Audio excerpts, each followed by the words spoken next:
shepherd's pie in the oven tonight. Yummy!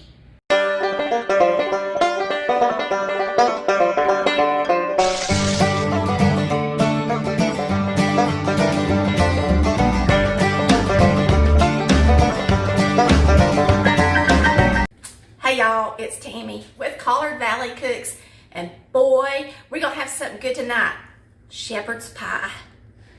Today, I'm gonna start out by peeling my potatoes and getting them to boiling because you're gonna make a lot of cream potatoes. And when I make potatoes, what I do is I peel them all and I wash them after I peel them, okay? So we're gonna peel all of these potatoes. You're gonna peel 5-pound bag of regular russet potatoes.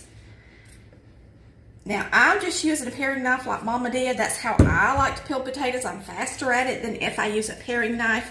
But you use whatever makes you feel comfortable. I also slice them really thin so that they get done because you want your potatoes to be nice and creamy with no lumps. So make sure you slice them thin. So I'm rinsing them off, and now I'm going to chop them up, get them started, and on the stove, if you put a lid on them, they'll get to boiling quicker. That way supper will be on its way. Y'all can slice them thin like this if you want to.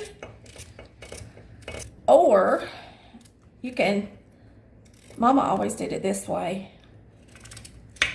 She sliced it twice into quarters and then she sliced it.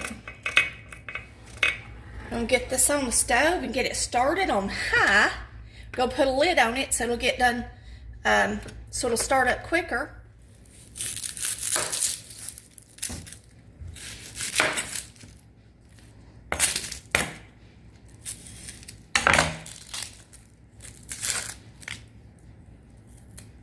This was the smallest onion I had, so we'll use it. The more the merrier anyway. Now, if for some reason you're feeding this to kids, they probably won't eat it anyway because it's got mixed vegetables in it. But if you're trying to disguise the onion, use onion powder. Works really good. So you can always do that. This is not, I'm using my plastic cutting board today. And it's loud. Chris just brought them back from the house, and y'all know I got these beautiful cutting boards, but I just thought for a change I'd use some plastic. Because when I use my wood cutting boards, the onion does seep down in there, and I really need to put another coating. And me and Chris will video that when we do it, because we really need to season those boards again. And that way these scents and juices and stuff won't get down in the wood as much. So I'm going to go ahead and start adding some ground beef to this. You're going to use 1.5 pounds of chuck. And of course, if you got beef, use it. Just drain it good. You should drain it anyway. So my shepherd's pie is pretty much, I guess, a southern version, because I just use the spices that we all have in our cabinet already, which makes it so much more simple to cook. So we're going to get the onion in here with our beef.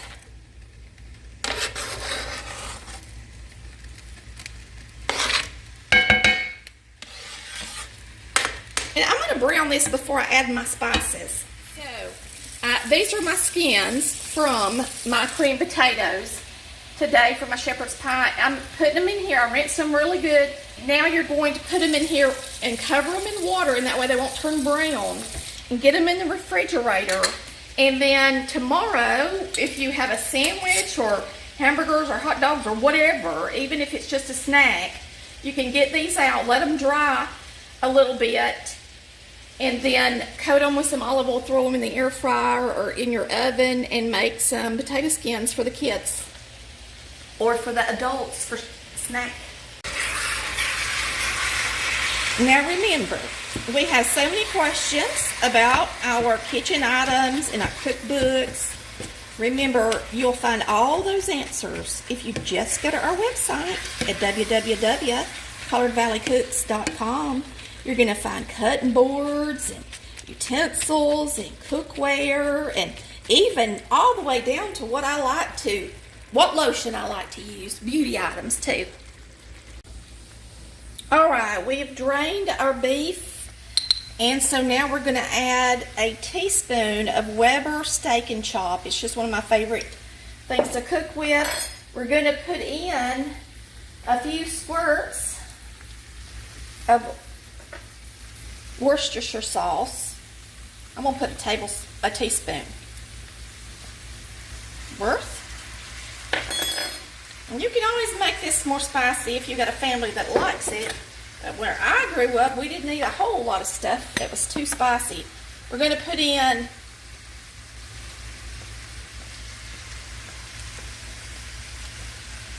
half a cup of brown gravy mix.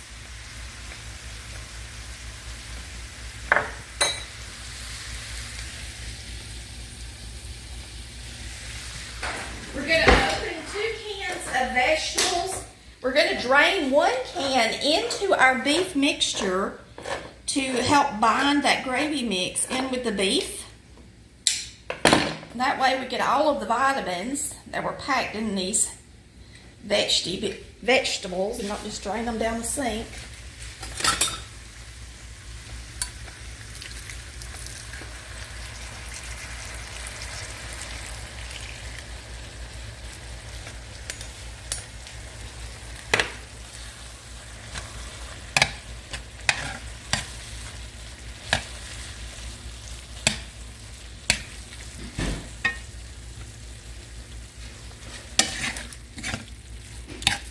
And you're just going to mix this up good. This is going to be our beef mixture that goes in the middle of our shepherd's pie.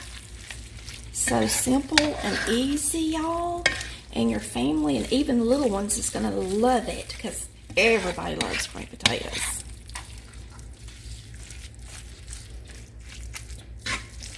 Has a lot of flavor in it. You just mix it up with a little bit of liquid like that. Just mix it good.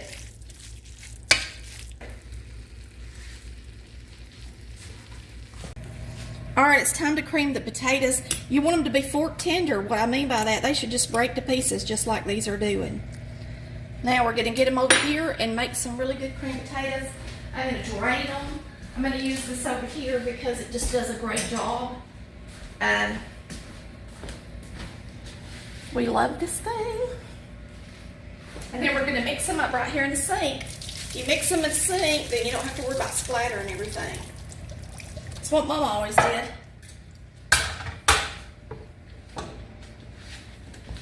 So we're going to put in a half stick of butter, 3/4 teaspoon of black pepper. This is a little 1/4 teaspoon, so it's 3 of these. A whole teaspoon of salt.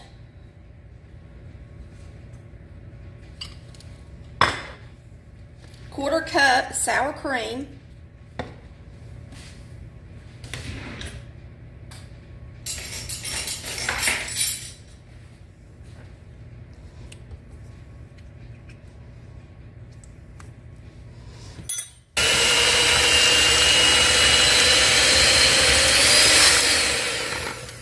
Get that butter down in there.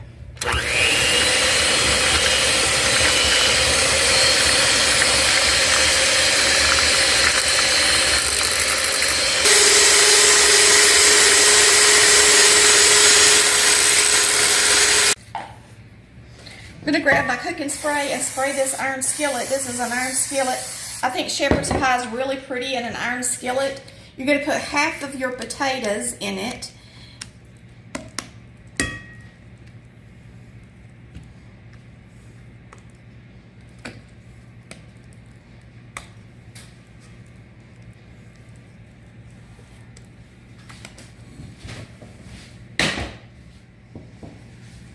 Potatoes in the bottom of the dish. Add your drained vegetables around the outside edge and add your beef in the center, and then top it with the rest of the potatoes around the edges. So what I like to do is take my veggies and sprinkle them around the outside.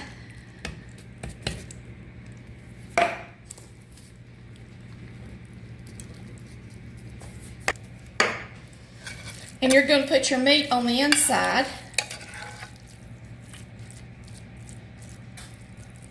I thought the skillet might be too big, but no, it's not. This is our 3-inch skillet. If you don't have one, they're wonderful. It's a 10-inch, 3-inch high skillet. So there's our beef in the middle. And now you're going to take the rest of your potatoes and put around the edge.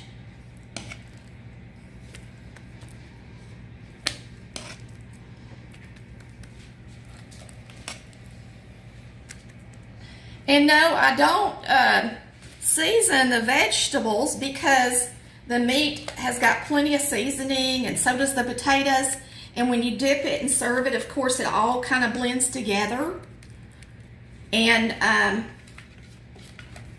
it's just really good. You're going to bake this in the oven until it's nice and bubbly.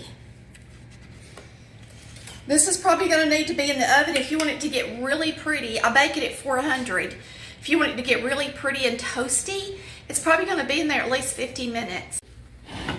All right, we're going to bake this, like I said, for about 50 minutes in this oven, 400 degrees. If you got convection, that's even better. Turn it on so it'll get nice and toasty. Okay, I'm going to dip me out some. I'm going to get this out of the oven. You know, it looks so good. Nice and toasty and everything. Like I like it.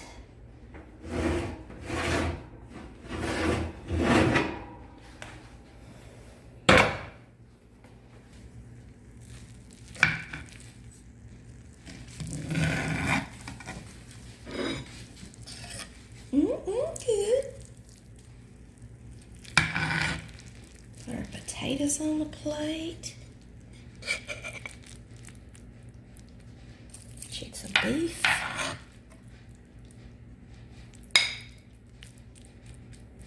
Delish. So you got your veggies and your potatoes and your beef all in one dish. That's some good eats, y'all.